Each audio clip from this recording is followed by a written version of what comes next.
Okay, let's dive right into a fascinating concept that turns absolutely everything we know about finding mental peace completely upside down.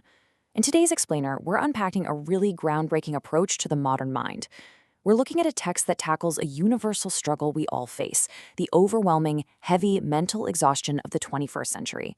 So, why does closing your eyes to meditate actually make you more anxious? Look, if you've ever tried to meditate in a dead, silent room only to feel your anxiety absolutely skyrocket, you're not alone. And more importantly, it's really not your fault. For centuries, spiritual practices have told us that to find peace, we just need to shut out the world, right? But our source text points out a massive, game-changing shift. When ancient people closed their eyes, they were tuning out a quiet pond or, a silent room. But our modern brains, we are dealing with a thick cloud of digital smog. We're constantly fed this high-speed diet of algorithms, notifications, and endless social media feeds. Shutting your eyes doesn't magically turn all of that off anymore. It literally just traps you in a dark room with it. And the main culprit behind this is a biological mechanism called the default mode network, or the DMN. In our high-speed era, the second you close your eyes, you release this bloated network. The source material describes it beautifully.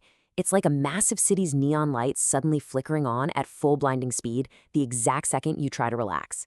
Your DMN instantly replays your anxieties, imaginary diseases, past regrets, and virtual comparisons. It makes traditional closed-eye meditation feel way less like a peaceful retreat and honestly a lot more like a violent collision with your own thoughts. So you aren't failing at meditation at all, you're just using a tool designed for a slow-paced world that, quite frankly, just doesn't exist anymore. This brings us to a total paradigm shift. Enter a concept called Yin. To understand yin-yang, let's look at how it compares to traditional meditation. Traditional meditation often focuses on this sort of Western ideal of transcendence. Escaping reality, isolating yourself, and aggressively fighting off stray thoughts with your eyes squeezed shut. But Hanyang, it's built entirely on Eastern integration. It is an open-eyed practice. Instead of desperately trying to build a wall to block out the noisy river of modern life, Hanyang teaches you to jump right in and actually become the river. You don't fight the noise. Instead, you use the massive macro frequencies of the outside world to just gently carry away your own internal chaos. Now, you might be wondering, doesn't this just sound like getting into a flow state? Well, yes and no. While the popular psychological concept of flow narrows your focus like a laser beam onto one specific local task, like painting or coding, Hinian does the exact opposite. It actually expands your awareness until the boundary between you and the world completely vanishes. You don't even need a specific task to do it. You can practice this while walking to the store, waiting in line, or just sitting on a park bench. It's really not about hyper-focusing. It is all about dissolving. Okay, let's look at the science of resonance and how this actually tunes the brain. The source text explains this phenomenon through the lens of frequency resonance. Picture two tuning forks. If they share the same frequency, striking one makes the other vibrate automatically, even from right across the room. Well, your body works the exact same way. Every single cell and organ in your body has a frequency. When you're stressed or anxious, your internal frequencies get chaotic and completely imbalanced. But the macro frequencies of the outside world, like a flowing river, a bustling city street, or a big sweeping landscape, those are massive and they're incredibly stable. By keeping your eyes open and allowing yourself to merge with these external environments, they naturally tune and correct your chaotic internal energy. It's like hitting a reset button. And hey, this isn't just a fun theory. It's actually backed by Harvard neurobiology research.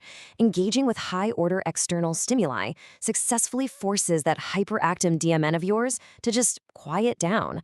For example, a study showed that when you look at impressionist art, like a Monet painting, the analytical part of your brain literally takes a break. You aren't dissecting little details, you're just totally absorbed in the flow of light and shadow. Because of that, the chaotic default mode network naturally releases. The external world acts as this massive heavy anchor that just pulls you right out of your own internal storm. So how do we actually use this? That brings us to everyday escape hatches, or what the text calls the 12 windows. The absolute best part about all of this is that you do not need to book a week-long silent retreat to make it work. The universe already provides these tiny built-in escape hatches for us all day long. The text calls them the 12 windows. Basically, these are micro moments. They're little instances where your biological guard is temporarily down. It could be a 3-second delay while a web page is loading. It could be the rhythmic white noise of city traffic buzzing right outside your window. Maybe it's that strange split-second disorientation you get when you stand up just a little too quickly. Or even that blank, empty pause right after you let out a really deep sigh. These are real physiological shifts. They are moments when your nervous system is literally changing gears, and nature is offering you a precious split second to finally tune out that digital smog. But honestly, what do we normally do during these micro moments? We immediately reach for our phones. We mildly panic at the emptiness and try to instantly fill it with even more digital input. Well, the text urges us to simply stop. The next time a web page stalls out on you, instead of frantically mashing refresh or swiping over to another app, just look up. Look at the light coming in from the window. Just completely surrender to the pause. Let that natural external frequency hit you and reset your brain, even if it's literally just for 3 seconds. Let's take this a step further and look at tuning your life frequency using the 5 elements. Drawing on some pretty ancient principles, you can think of this as your ultimate personal frequency cheat sheet based on the 5 elements. Think about how you're feeling right now. If you feel stifled and physically tense, what they call a wood state, you desperately need expansion. Simply looking at the pattern of wood grain or gazing out at an open field acts as your perfect tuning fork. On the other hand, if you've got rapid, racing thoughts, a fire state, you actually need structure. You want to quickly find the visual order of a painting, or maybe focus on sharp, clear winter sunlight. Now, if you're feeling a really heavy, stagnant earth state, you'll benefit from the deep groundedness of heavy stones, or simply sitting perfectly still and focusing on the physical pull of gravity at dusk. Feeling super rigid and anxious? That's a metal state, and you can find immediate peace in the clear, ringing tone of a singing bowl. And finally, if you're in an overabsorbent water state, basically taking on everyone else's stress all day, you need the boundary-dissolving white noise of a heavy rainstorm or a fast-flowing river. You can deliberately use these specific textures, sounds, and environments to instantly correct your own internal imbalances. It's a real game changer.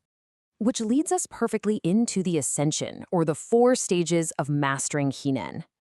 As you practice leaning into these everyday micro-moments and start aligning with your elemental triggers, the text outlines this really incredible personal evolution. Stage 1 is called the red dust refuge. This is where you're simply surviving the modern digital smog by catching those random daily windows we talked about, like a delayed web page. Moving up to stage 2, we get precision calibration. This is where you're actively seeking out your specific elemental triggers to intentionally tune your body. Stage 3 is internal alchemy. This is huge because it's when you no longer even need the external objects. You can actually generate these calming frequencies entirely from within. And finally, we reach stage 4, the universal melting pot. Here, your personal boundaries dissolve completely. You literally transform from a stressed out person hiding from the noise into a universal melting pot. At this final stage, even the most chaotic, deafening city street doesn't overwhelm you anymore. It actually becomes this massive, roaring source of pure, calming energy that you just effortlessly merge right into. You know, according to ancient texts, there are exactly 25 specific energetic states of the human body. Think about what that means. It means you are not broken, and you are definitely not identical to anyone else out there. Your perfect, unique frequency is already out there in the world, just waiting for you to find it and sync right up with it. So the biggest takeaway from today's explainer is really a total perspective shift. We have to stop fighting the noise. Stop building these massive mental walls and locking yourself in a dark room with your own frantic thoughts. Instead, keep your eyes wide open. Find your natural windows throughout the day, and let the magnificent, roaring chaos of the outside world become the very thing that finally sets your mind free. As you step back out into your day, I want to leave you with this one question. What part of today's noise are you going to use to finally find your quiet?